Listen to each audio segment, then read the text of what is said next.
এবার Syria Israeli হামলায় ৩ বেসামরিক নাগরিক নিহত। সুদানে আমিরাতের রাষ্ট্রদূতের বাড়িতে বোমা হামলা। লেবাননে ইসরায়েলের স্থল অভিযান শুরু, যা বলল যুক্তরাষ্ট্র। লেবাননের শরণার্থীদের ইসরায়েলি হামলায় বেঁচে গেলেন ফাহাদ নেতা, ছেলেসহ নিহত ৫। আকাশ নৌ স্থল অভিযানের প্রস্তুতি, ইসরায়েলের প্রতিরোধের ঘোষণা হিজবুল্লাহর। সর্বশেষে জানিয়ে দেব, অনলাইনে ফিলিস্তিনপন্থী স্লোগান দিলে নাগরিকত্ব দেবে না জার্মানি। এবার সিরিয়া ইসরায়েলি হামলায় ৩ বেসামরিক নাগরিক নিহত। সিরিয়ার রাজধানী দামেস্কে হামলা চালিয়েছে ইসরায়েলি বাহিনী। সেখানে দখলদার বাহিনীর হামলায় ৩ বেসামরিক নাগরিক নিহত হয়েছে। এছাড়া আহত হয়েছে আরও ৯ জন। দেশটির রাষ্ট্রীয় গণমাধ্যমের বরাত দিয়ে এই তথ্য জানিয়েছে Al Jazeera. The Syrian of news এজেন্সির এক প্রতিবেদনে জানিয়েছে, মঙ্গলবার সিরিয়ার রাজধানী লক্ষ্য করে বিশ্বাসঘাতক ইসরায়েলের আগ্রাসনে তাদের টেলিভিশন উপস্থাপক সাফা আহমেদ নিহত হয়েছেন। সামাজিক মাধ্যম পোস্টে করা এক ফুটেজে দেখা গেছে যে রাস্তায় একটি গাড়ি থেকে ধোঁয়া উঠছে। ইসরায়েলি হামলায় গাড়িটি আগুনে পুড়ে গেছে। তবে সিরিয়ার হামলার বিষয়ে ইসরায়েলের প্রতিরক্ষা মন্ত্রণালয় বা ইসরায়েলি সামরিক বাহিনীর পক্ষ থেকে তাৎক্ষণিকভাবে কোনো মন্তব্য করা হয়নি। প্রতিবেদনে লেবাননে ইসরায়েলি বাহিনী সীমিত আকারে স্থল অভিযান শুরু করেই সিরিয়া হামলার খবর সামনে এলো। লেবানন কর্তৃপক্ষ জানিয়েছে, সোমবারে লেবানন জুড়ে ইসরায়েলি বাহিনীর হামলার কমপক্ষে ৯৫ জন নিহত এবং ১৭২ জন আহত হয়েছে। বৈরুতের দক্ষিণাঞ্চলীয় শহরতলিতে আরও বিমান হামলা চালানো হয়েছে। স্থানীয় বাসিন্দাদের সরিয়ে নেওয়ার নির্দেশ দেওয়ার পর আশেপাশের বেশ কয়েকটি এলাকায় বোমা ফেলানো হচ্ছে। লেবাননের স্বাস্থ্য মন্ত্রণালয়ের তথ্য অনুযায়ী বৈরুতে হিজবুল্লাহ প্রধান হাসান নাসরুল্লাহ হত্যার ২ দিন পর রোববারও বিমান হামলায় ৫০ জন নিহত হয়েছেন। অন্যদিকে হিজবুল্লাহ ইসরায়েলের উত্তরাঞ্চল জুড়ে রকেট হামলা করছে।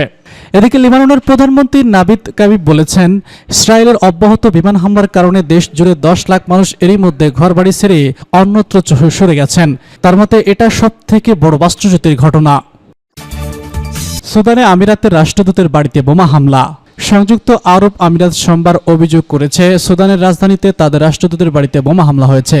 এর ফলে বাড়িটির ব্যাপক ক্ষতি হয়েছে, তবে রাষ্ট্রদূত সুরক্ষিত আছেন। আমিরাতের পররাষ্ট্র মন্ত্রণালয় জানিয়েছে, এই ঘটনার পিছনে সুদানের সেনাবাহিনীর হাত আছে। তাদের দিকে সরাসরি আঙুল তুলছে আমিরাত। কিন্তু দেশটির সেনাবাহিনীর বক্তব্য, এই ঘটনার সঙ্গে জড়িত বিদ্রোহী আরএসএফ। দীর্ঘদিন ধরে এই আরএসএফকে আমিরাত মদদ দিচ্ছে বলে অভিযোগ করেছে সেনাবাহিনী। গত ১৭ মাস ধরে সুদানে গৃহযুদ্ধ চলছে। সেখানে সেনাবাহিনীর একটি অংশ আরএসএফ সরকার এবং সেনাপ্রধানের বিরুদ্ধে বিদ্রোহ ঘোষণা করেছে। দুই পক্ষের মধ্যে তুমুল লড়াই, লক্ষাধিক মানুষ উদ্বাস্ত হয়েছেন। আশেপাশের দেশে পালিয়ে যেতে বাধ্য হয়েছেন তারা। পরিস্থিতি এমনই যে কোনো মুহূর্তে সুদানে বড়সড় দুর্ভিক্ষ দেখা দিতে পারে। গত জানুয়ারি মাসে জাতিসংঘ জানায়, আমিরাত যে আরএসএফ এর কে সাহায্য করছে এমন প্রমাণ তাদের হাতে আছে।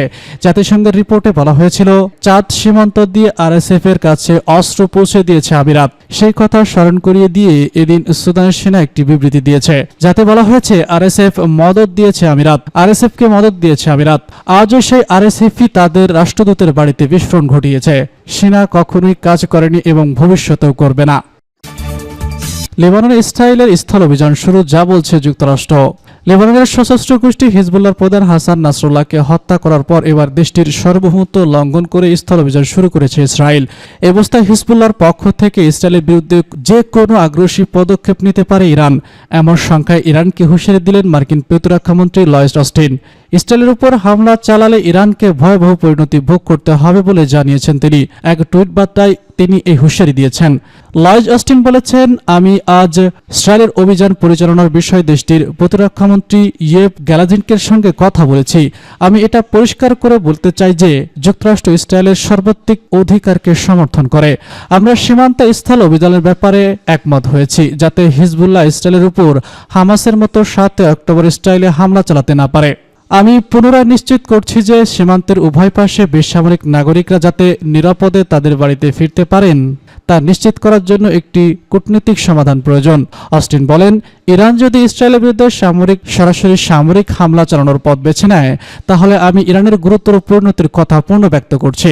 তিনি আরো বলেছেন, ইরান ও ইরান সমর্থিত সন্ত্রাসী সংগঠনগুলোর হুমকির মুখে এই অঞ্চলে মার্কিন কর্মী, অংশীদার ও মিত্রদের রক্ষায় মার্কিন সামরিক বাহিনী ভালো অবস্থানে রয়েছে। লেবাননের শরণার্থী শিবিরে ইসরায়েলি হামলায় বেঁচে গেলেন ফাহাদ নেতা, ছেলেসহ নিহত ৫। লেবাননের দক্ষিণাঞ্চলের নগর গাইডেনে একটি শরণার্থী ক্যাম্পে ইসরায়েলের হামলায় ফাহাদের নেতা মুনির আল মাকদাহর ছেলেসহ ৫ জন নিহত হয়েছেন, তবে বেঁচে গেছেন আল মাকদাহ। এই হামলায় বেশ কয়েকজন আহত হয়েছেন। ফিলিস্তিনি একটি সূত্র বলছে, গতকাল সোমবার গভীর রাতে সাইডের আইন আল শাওল শরণার্থী ক্যাম্পে লক্ষ্য করে হামলা চালিয়েছে ইসরায়েল। এই শিবিরে আল মাকদার আশ্রয়স্থলে লক্ষ্য করে হামলা চালায় ইসরায়েল। আল মাকতা লেবাননে আল আশকা মার্টিস ব্রিগেডের একজন ব্রিগেডিয়ার জেনারেল। এটি ফাতাহ মিত্র ফিলিস্তিনি সংগঠনগুলোর জোট। লেবাননের ফিলিস্তিনের বড় শরণার্থীগুলোর মধ্যে একটি হলো আইন আল হিলওয়াল শরণার্থী ক্যাম্প। গত বছর অক্টোবরে লেবাননের সশস্ত্র সংগঠন হিজবুল্লাহ এবং ইসরায়েলের মধ্যে সংঘাত শুরু হওয়ার পর এই প্রথম এই শরণার্থী ক্যাম্পে হামলা চালায় ইসরায়েল। এই শিবিরে প্রচুর শরণার্থী রয়েছে। ইসরায়েলের সেনাবাহিনীর এক বিবৃতিতে আজ মঙ্গলবার জানিয়েছে, লেবাননের দক্ষিণাঞ্চলে গ্রামগুলোতে সুনির্দিষ্ট লক্ষ্যবস্তুতে তারা স্থল অভিযান শুরু করেছেন। বিবৃতিতে বলা হয়েছে, দক্ষিণ লেবাননের সীমান্ত সংলগ্ন গ্রামগুলো হিজবুল্লাহর লক্ষ্যবস্তুতে রকেট ঘণ্টায় আগে বিমান হামলা চালানো হয়েছে। একই সঙ্গে সেখানে স্থল অভিযানে প্রবেশ করেছে। গত সপ্তাহে রাজধানী বৈরুত সহ লেবাননের বিভিন্ন জায়গায় হিজবুল্লাহর বিরুদ্ধে জোরালো হামলা চালিয়ে আসছে ইসরায়েলি বাহিনী। গত শুক্রবার বৈরুতের দক্ষিণে হামলায় নিহত হন হিজবুল্লাহ প্রধান হাসান নাসরুল্লাহ। ইসরায়েল হামলার মুখে লেবাননের ইতিমধ্যে 10 লাখের বেশি মানুষ বাস্তুচ্যুত হয়েছেন। ইসরায়েল স্থল হামলায় মোকাবেলায় নিজেদের প্রস্তুতির কথা জানিয়েছে হিজবুল্লাহ। আকাশ নৌ স্থল অভিযানের প্রস্তুতি, ইসরায়েলের প্রতিরোধের ঘোষণা হিজবুল্লাহর। লেবাননে ইসরায়েলের স্থল আগ্রাসন মোকাবেলার প্রস্তুত হিজবুল্লাহ। সশস্ত্র সংগঠনের উপপ্রধান নাইম কাসেম আজ দেওয়া ভাষণে এই কথা বলেছেন। একই সঙ্গে যত দ্রুত সম্ভব সংগঠনটির অভ্যন্তরীণ প্রক্রিয়া নতুন প্রধান নিয়োগ দেওয়ার কথা বলেছেন তিনি। শুক্রবার লেবাননের রাজধানী বৈরুতের উপকণ্ঠে হিজবুল্লাহ সদর দপ্তর ইসরায়েলের হামলায় নিহত হন এই সশস্ত্র সংগঠনটির প্রধান হাসান নাসরুল্লাহ। ওই ঘটনার পর তাদের শীর্ষ পর্যায়ে কোনো নেতা প্রথমবারের মতো জনগণের উদ্দেশ্যে ভাষণ দিলেন। ইসরায়েল তার লক্ষ্য অর্জন করতে পারবে না মন্তব্য করে ভিডিও বার্তায় নাইম কাসেম বলেছেন, আমরা যে কোনো পরিস্থিতি মোকাবেলা করব। ইসরায়েল যদি জলপথে আগ্রাসনের সিদ্ধান্ত নেয়, আমরাও প্রস্তুত আছি। প্রতিরোধ বাহিনী স্থল হামলা মোকাবেলার প্রস্তুত রয়েছে। হিজবুল্লাহর উপপ্রধান বলেছেন, অভ্যন্তরীণ প্রক্রিয়া অনুসরণ করে শীঘ্রই নতুন নেতা নিয়োগ করা হবে। নতুন নেতা নির্বাচনের বিষয়টি স্পষ্ট, তবে এ বিষয়ে বিস্তারিত কিছু বলেনি তিনি। লেবাননে গত 2 সপ্তাহ একের পর এক হামলায় হিজবুল্লাহকে একাধিক ধাক্কা দিয়েছে ইসরায়েল। গোষ্ঠীর উপপ্রধান সহ কয়েক ডজন কমান্ডার নিহত হয়েছেন। ইসরায়েলের পরবর্তী পদক্ষেপ লেবাননে স্থল অভিযান পরিচালনা করা হবে বলে মনে করা হচ্ছে। ইতিমধ্যে লেবানন সীমান্তে বিপুল সংখ্যক ট্যাঙ্ক জড়ো করা হয়েছে। নাইম কাসেম আরও বলেছেন, ইসরায়েল লেবাননের সর্বাধিক হত্যাযজ্ঞ চালাচ্ছে। এমন কোনো বাড়ি নেই যেখানে ইসরায়েলের আগ্রাসনের ছাপ পৌঁছায়নি। তিনি বলেছেন, ইসরায়েল বেসামরিক লোকজন, শিশু, বয়সবৃদ্ধ, অ্যাম্বুলেন্সের উপরও হামলা চালাচ্ছে। তারা যোদ্ধাদের সঙ্গে লড়ছে না, বরং অজ্ঞাত লোকের সাথে লড়ছে।